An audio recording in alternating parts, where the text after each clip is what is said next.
Ah, Pavinato, mas o STF vai julgar o ministro do STF? Olha que coisa interessante, isso nunca aconteceu na história do país. Nenhum ministro do STF nunca foi denunciado criminalmente, muito menos julgado. De maneira que nós estamos diante de uma situação inédita. E por isso é importante que se frise a necessidade da suspensão, do afastamento imediato do Alexandre de Moraes, para que o Supremo conheça dessa ação. Se vai absolver o ministro Alexandre, se vai condenar, eu não sei. Mas o que é necessário é, recebida esta ação, que foi protocolada hoje, sexta-feira, dia 2, o presidente desse tribunal, que é o ministro Luiz Roberto Barroso, deve suspender o ministro Alexandre e distribuir essa ação para que os ministros conheçam e julguem se o ministro Alexandre cometeu crime ou não. E muita gente fala, ah, Pavinato, você falou de tortura, de maus tratos. Bom, quem tira sarro, ah, o Alexandre de Moraes não foi torturar ele na cela. Eu costumo dizer o seguinte, eu nunca tirei sarro dos meus professores, porque eu sabia que eu era aluno e os meus professores eram meus professores porque sabiam mais. Então, se você não sabe matéria de direito, se resuma a sua insignificância. Ou até mesmo, como muita gente criticou a minha ação, que é o caso do Marco Antônio Costa, e para ter mais relevância na rede social, devia fazer ou OnlyFans ou ficar de sunguinha ou pelado mostrando músculo. Porque se a pessoa não tem... Desculpa, modéstia à parte, mas eu estudo muito. Você quer chegar no mesmo nível acadêmico que eu estudo, isso é democrático. É só estudar. Mas agora, não vem estudar e me encher o saco sem estudar. Esta ação eu passei para os maiores juristas do país revisarem. Inclusive o maior constitucionalista vivo desse país revisou. E foi meu professor. E foi professor do Alexandre de Moraes. E ele aprovou o conteúdo. Porque se eu vou fazer uma coisa, eu vou fazer de verdade, não para cornetar. Logo, o que se pediu aqui é a condenação do ministro Alexandre por maus tratos, tortura, abuso de autoridade e prevaricação. Prevaricação é não cumprir as funções dele, e ele não cumpriu. Porque a lei processual dá o prazo de 90 em 90 dias para ele reexaminar a prisão preventiva. E ao longo de 300 dias, o ministro Alexandre não reavaliou nenhuma única vez a prisão preventiva do Clezão. Ele desrespeitou esse prazo processual por 3 vezes. E como ele era doente antes de ser preso, ele desrespeitou a lei processual que proibia a prisão preventiva no caso de saúde como o dele.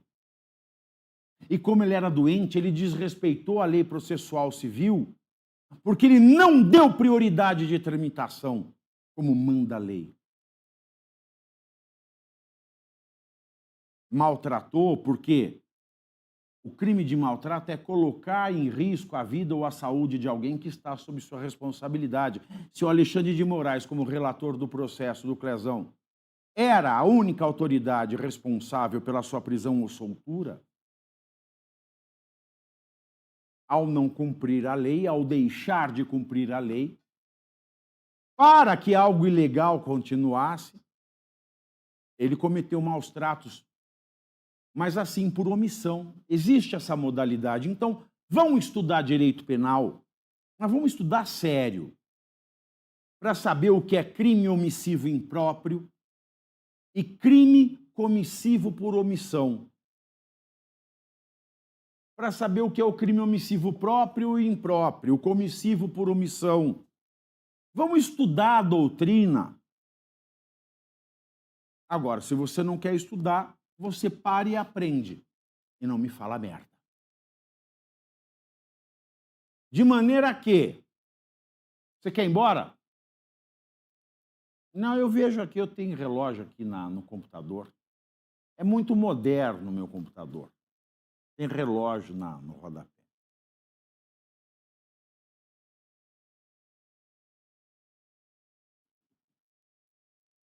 Então, por omissão, você não comete um crime quando você não tem uma obrigação legal. Agora, quando você tem obrigação legal para fazer alguma coisa, se você é juiz, se você é o único que pode decidir sobre a liberdade provisória dele, a saída para um tratamento, você é o único que pode rever a prisão provisória, dar uma liberdade cautelar, a sua omissão provoca maus tratos, a sua omissão provoca tortura, porque uma pessoa que tem um laudo médico dizendo se você continuar preso, você vai morrer, e você sabe que seu advogado está pedindo o seu direito, e você vê que o juiz não está cumprindo com a função, com o ato funcional que ele tem, que é de rever no prazo a prisão preventiva, esta pessoa está sendo torturada.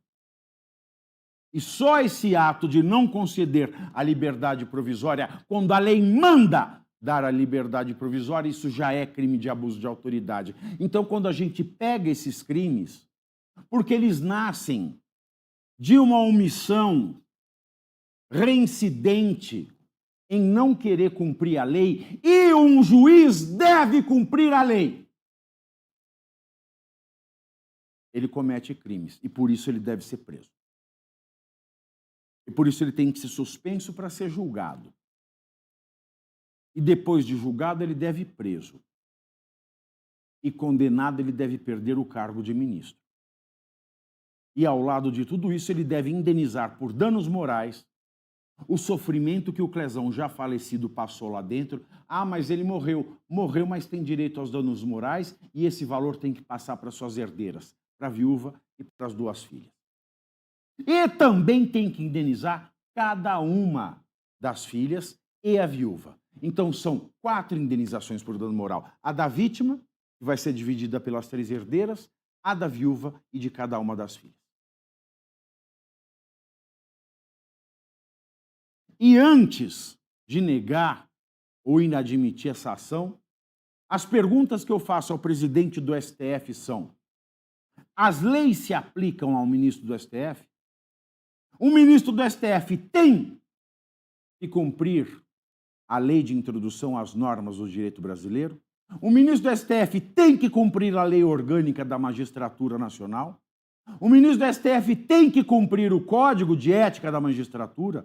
O ministro do STF tem que cumprir o Código de Processo Penal? O ministro do STF tem que cumprir o Código de Processo Civil? O ministro do STF tem que cumprir a Lei de Execução Penal? O ministro do STF tem que cumprir a Constituição Federal? Porque se a resposta for sim para qualquer uma dessas perguntas, o ministro Alexandre de Moraes responde por esses crimes de forma dolosa, intencional, e por isso deve ser preso. E por isso, se não for preso, deve no mínimo perder o cargo. E em qualquer caso que se analise, deve ser condenado a indenizar os danos morais sofridos pela viúva do Clezão e pelas suas 2 filhas. Agora, para que o STF arquive a minha ação, que fiz em nome da viúva e das filhas, para que isso não dê em nada, o Barroso vai ter que dizer que o ministro do STF não está subordinado à lei. E só existe o cidadão que não é subordinado à lei em estado fascista, em estado nazista, em estado totalitário. Então vamos ver. Porque se ele responder uma pergunta, o ministro do STF tem que responder à lei, ele precisa ser no mínimo julgado para ser absolvido. E para ser absolvido precisa ser processado. E para ser processado, ele precisa ser suspenso até que esse processo tenha resolução de mérito. Agora, para isso ser arquivado, para isso não acontecer, a resposta que vai ficar formalizada é: o STF admite formalmente que um ministro do STF não precisa cumprir a lei. Para que essa ação seja arquivada, para que essa ação que eu protocolei hoje não seja admitida, para que nada aconteça nesse país, vai ter que existir pelo menos uma decisão, um registro dizendo: no Brasil, o ministro do STF está acima da lei. E se tem uma pessoa acima da lei no país, esse país não é uma democracia. E nós vamos entrar para o clube dos ditadores de maneira escancarada, formal, registrada, expressa, explícita. E o Brasil pode ser sancionado no Mercosul, porque a Argentina é de direita, o Paraguai é de direita e o Uruguai também. E o Brasil está sozinho. E eu acho que a Argentina, Paraguai e Uruguai não vão querer uma ditadura dentro do Mercosul. E a partir do momento que o presidente do STF dizer: eu não posso processar o Alexandre de Moraes porque o ministro está acima da lei. Também existe a possibilidade de eu pegar uma pastinha e do meu bolso ir até a Haia e falar: olha, ó a ditadura no Brasil, aqui tem uma decisão dizendo que o ministro do STF não está debaixo da lei. Ou eu posso fazer o seguinte: deixar de fazer tudo o que eu estou fazendo do meu bolso, a meu prejuízo, porque ninguém na imprensa me quer, eu virei um câncer. Nenhum escritório grande me quer, porque eu virei inimigo do dono da justiça do Brasil. E este ministro fascista chamado Alexandre de Moraes. Então eu estou fazendo tudo a meu próprio prejuízo. Eu estou fazendo tudo isso do meu próprio bolso. Podia não estar fazendo nada e para os Estados Unidos ficar cornetando, falar: traidor, traidor. Então eu quero aproveitar este momento para falar: Rodrigo Constantino, vá à merda! Quero aproveitar esta live para falar aqui: Marco Antônio Costa, Superman, vá à merda!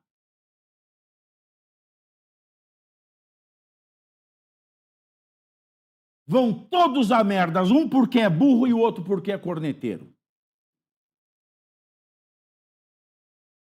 Porque o dia que vocês arrumarem um traidor que faça tanto em prejuízo próprio, vocês me avisam que eu quero ficar amigo desse trouxa. Porque, por enquanto, este trouxa sou eu.